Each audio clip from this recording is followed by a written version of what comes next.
If I was going to know that there was a controversy about how to spell the oboe or pronounce it, I would have brought it. I'm thrilled to be here for a lot of reasons, not the least of which is that I went to university in Montreal. And my apartment was strategically placed right in the very center of the McGill ghetto, because to the east was Schwartz's Delicatessen, and to the west was the Forum du Montréal. So I wasn't hitting the books, I was munching smoked meat sandwiches at Schwartz's. In those days, I would order them medium fat, but since I turned 40 and now a little bit more than that, I've scaled back to medium.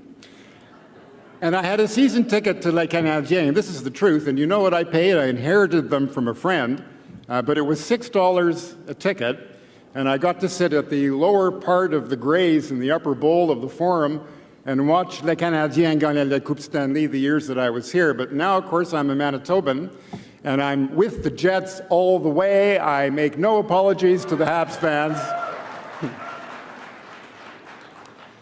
And now that I'm back in Manitoba, it's a place, you know, that it's in the center of everything. We're neither east nor west. We're neither left nor right.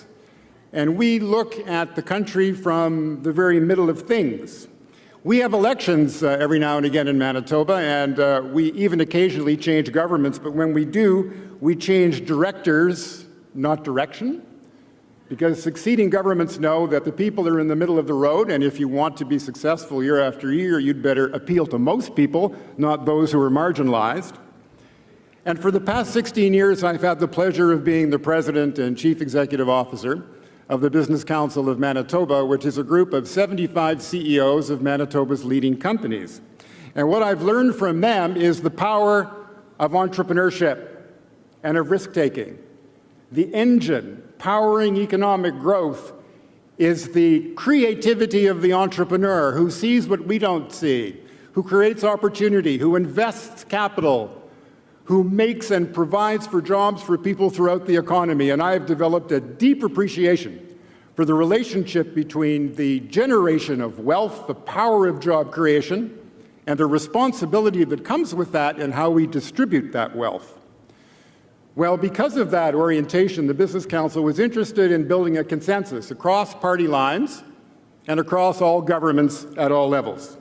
And when people get together in common cause and strive towards a common objective, almost anything is possible.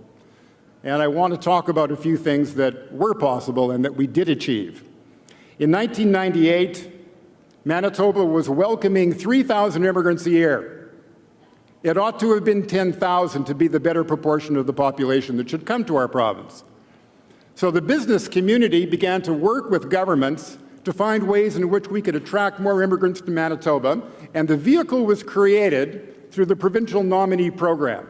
This was an arrangement between Canada and Manitoba that was signed by the progressive conservative government of Gary Filmon, the Liberal administration of Jean Chrétien, and throughout the years deepened by the Gary Dewar New Democrats, the Greg Salinger New Democrats, the Paul Martin Liberals, and the Stephen Harper Tories. What did that immigration policy accomplish? We went from 3,000 a year to an announced goal of 10,000 a year. We crashed through the 10,000 and reached a plateau of 15,000 a year, and it wasn't just policy. We went out and recruited immigrants from all over the world to come to Manitoba. Let me give you a couple of examples. Many in this room will know about the vibrancy and the thriving Francophone community in Saint-Boniface and in small towns in southern Manitoba.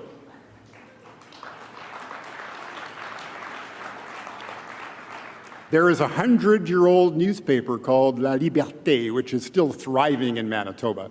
And what a testament that is to how we can, across the country, celebrate the French language and the French culture, even in small towns in Manitoba, right now.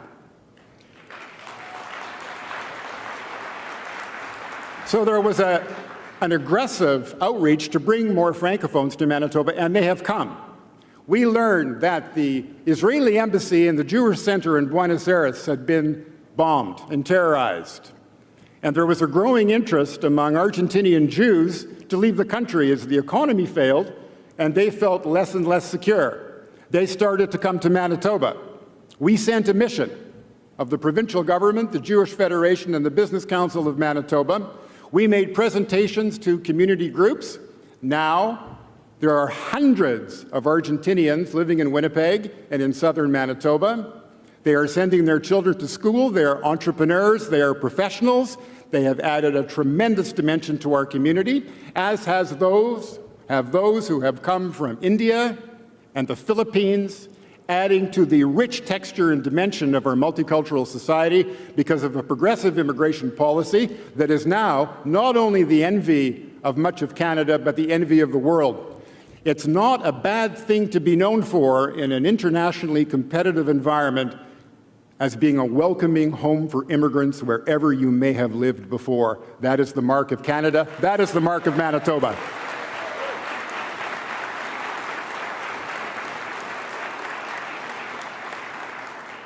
And at the same time, we realized that if our provincial economy was going to flourish, we had to offer educational possibilities and jobs and training to Aboriginal people wherever they lived in Manitoba.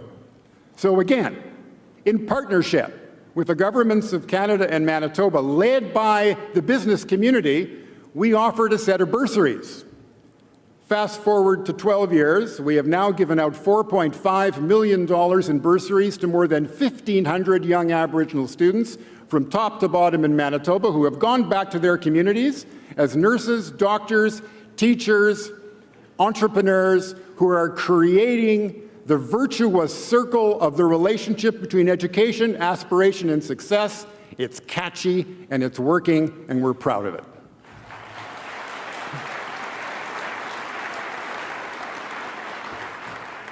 Most of our Aboriginal population, the Indigenous peoples of Manitoba, live in the north, many of them do, and the north is full of opportunity. And that opportunity will only be realized if, again, we can create partnerships among governments, among community leaders. We have tremendous mining potential, but don't let us fool ourselves. There will be no thriving mining industry in Manitoba or anywhere else. There will be no successful hydroelectric projects in Manitoba or anywhere else unless we respect the treaty rights of First Nations people. And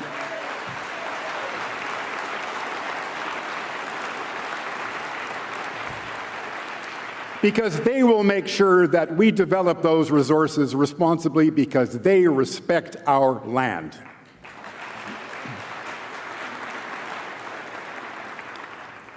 Just a little story about how policy can sometimes be made. It was February in 2009, and recently elected President Obama comes to Ottawa to talk to Prime Minister Harper, and this is his first foreign mission. And at the press conference, the President of the United States invites the Prime Minister of Canada into a continental clean energy dialogue. So a few of us across the country scratched our heads and said, well, that's a very nice invitation, but what will Canada bring to the discussion? Is there a Canadian energy strategy? And the answer was no. So we made a few phone calls, and we called a meeting, and 9 presidents of think tanks for a day and a half created the framework of a Canadian energy strategy, which has since then taken off. It's now on the plate of the Council of the Federation, and guess who's leading the charge and making the most powerful argument in Canada now for a Canadian energy strategy? It's the progressive Conservative Premier of Alberta, Alison Redford. Yes, who understands that if we're going to expand into other export markets, if we are going to put a premium on energy literacy, on conservation, and if we are going to play, as Mr. Harper wants us to play, as a superpower in the world, it's going to take more than the resources of Alberta. It's going to take more than the hydroelectric power of Quebec and Ontario. It's going to take a national objective and strategy. The only problem is the federal government isn't at the table. And I'm going to talk about that in a minute. There is a structural problem that all politicians face.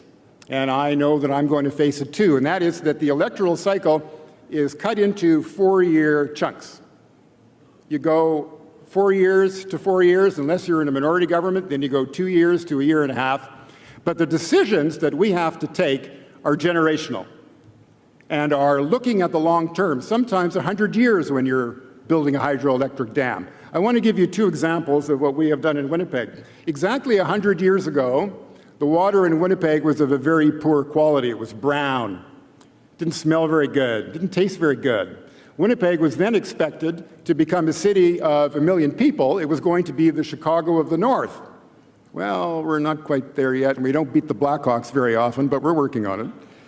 So what did they do? A visionary said that, well, why don't we take pristine and pure water from Shoal Lake, 85 miles away, and use the force of gravity and move that water into the city of Winnipeg. It's pristine and crystal clear. They spent the money, they built the aqueduct, and guess what? 100 years later, we still use it. 50 years ago exactly, Duff Roblin, who was the Premier of Manitoba and a visionary who had thrown sandbags in the flood of 1950 to save the St. Boniface Hospital, decided that we had to build a floodway. So the progressive conservative Premier of Manitoba made a deal with the progressive conservative John Diefenbaker, and they built, at the cost of about $60 million, a floodway over the objection of almost every member of the Manitoba legislature who wasn't in his party. And he spent the $60 million, and it saved probably $12 billion in damage and untold misery for countless Winnipeggers and Manitobans. What will they say about us 100 years from now? What will they say about us 50 years from now? What will be our legacy, and how will we make the tough decisions between what is politically popular now and what is necessary for our population down the road?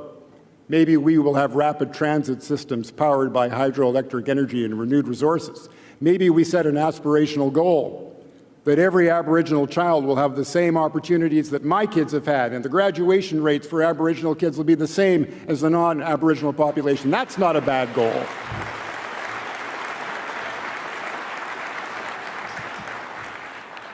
Some of my friends want to know why I left the Business Council to re-enter the political world. There are two possibilities. They both might be true. One, I'm out of my mind. Two, I owe it all to Stephen Harper.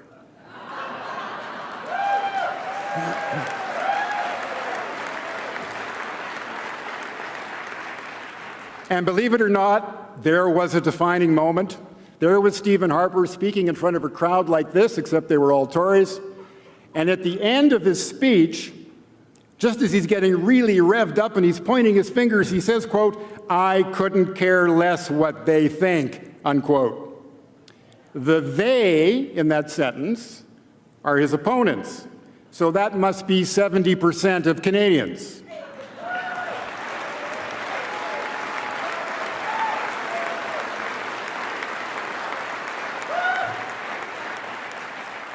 Plus or minus 3%, 19 times out of 20.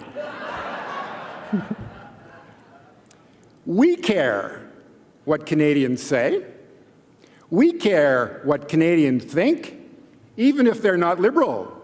And you know what? We can disagree with them. Let me ask a rhetorical question. How many in this room are right all the time? Put up your hands. I want the coordinates of your spouse for verification. Oh, they're necking. It's the smooch cam. Well, I think that what Mr. Harper has done is he's pressed the pause button, or maybe rewind, on the Canadian conversation. Pierre Trudeau met the First Ministers 26 times. Brian Mulroney 14 times. Joe Clark met them. Mr. Pearson met them. All Prime Ministers call conferences so that all of Canada can be together to talk about what's in the national interest. Mr. Harper has called them once in 8 years, and not since November the 10th, 2008. Because I think that Mr. Harper believes that what is his, what is the Premier's are the Premier's, and doesn't ask the question, what is ours as Canadians?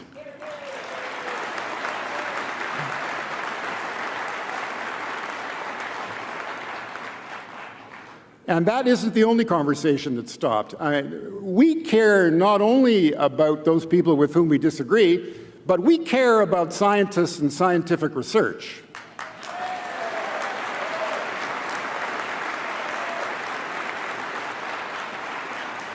We care about the creativity of our artists and our musicians and our writers.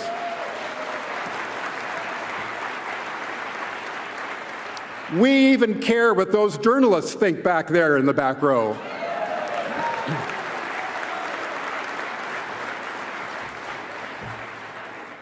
For me, Justin Trudeau will inspire young people, a generation that's turned off, but don't think that they're uninformed. We have 6 kids who are probably watching this in our living room somewhere, and they're scattered a wee bit. And I know from them, because they're a focus group on the younger generation of Canadians, and they're better informed than we ever were. They just get their information from different places. But let me tell you, they know what's going on in the world, but they do not feel engaged by the national conversation in Canada. They are anxious, willing, keen to get involved, and Justin Trudeau is the leader who will bring them in and engage him.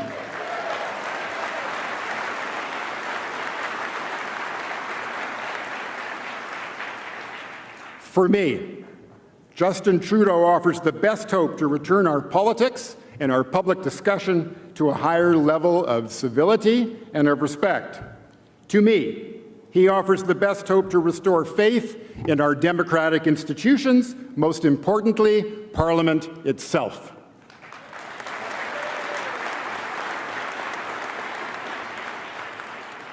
Justin Trudeau and my fellow Liberals, I am with you. Go, Canada, go.